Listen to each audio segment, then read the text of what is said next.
Namaste, and welcome to this cosmic sacred circle.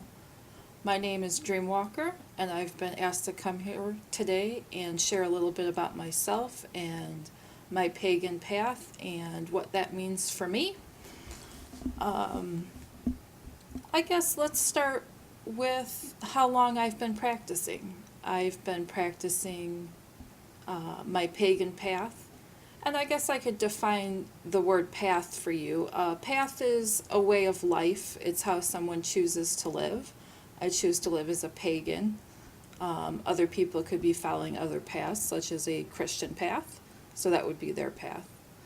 I started when I was 14. I started exploring my pagan path when I was 14. That occurred as probably for a great many will understand that I was raised in a Christian household, and that was something that was very predominant in my life up until that point. When I was about 13, 14, I came to the realization that path and that way of life just wasn't working for me. I wasn't getting anything out of it. It felt very unfulfilling for me.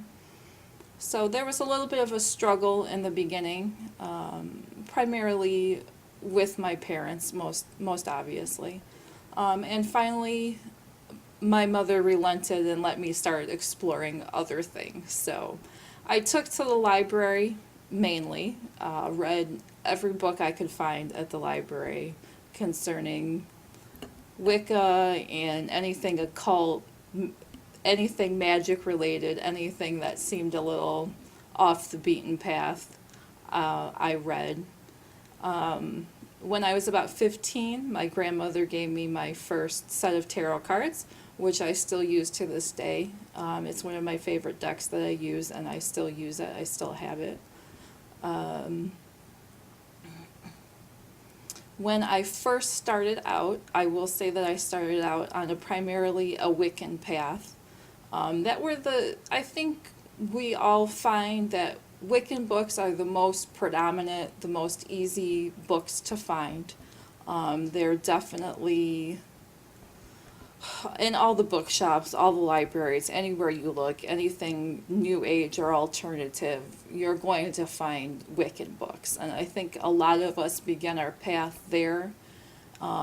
Some of us do stay, some of us throw anchor in that harbor and we stay there. For myself, that was not the case. That itself was not fulfilling enough for me, so I moved on to explore other things. There are some things that I kept from my Wiccan studies, and many things I did let go. That is a prominent question that I do get from new people who are starting out on their path. Once I find something, do I have to keep doing that?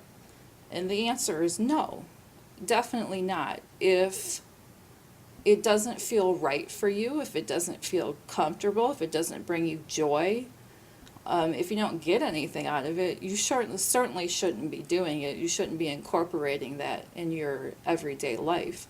So to let that go is perfectly fine. That's growth. You have to let things go and move on that hold no meaning to you. There's nothing wrong with that at all.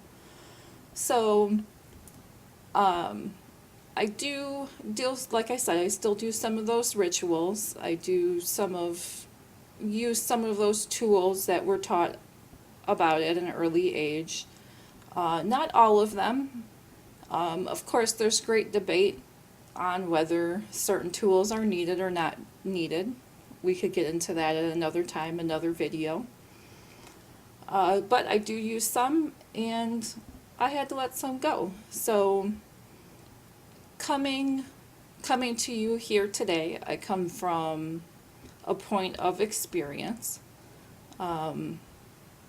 It's been some 23, 24 years that I've practiced this, so I have seen and tried and experimented and did a lot of things that brings me to my truth and what works for me.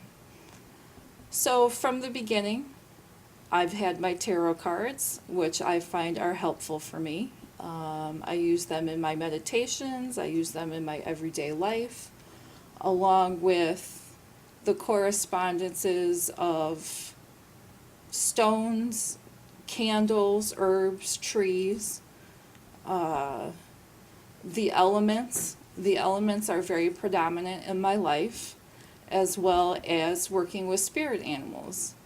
The very close connection that I have with nature and with animals is very important for me, whether they are animals from this plane of existence or from the spirit world or the astral world, astral plane, whatever you would like to refer to it as. I work very closely with those animals. I do a lot of dream magic and work on the astral plane at this point in my life. And we can go in and define those other things in another video.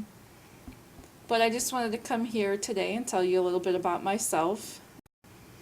So I would like to thank everyone for joining me here today, and let me tell you a little bit about myself.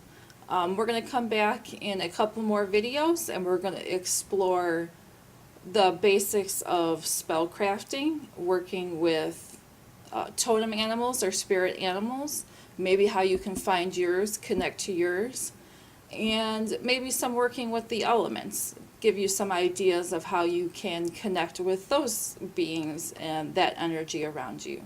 So for now, I'm going to wish you much love, many blessings, and I will see you in the next video.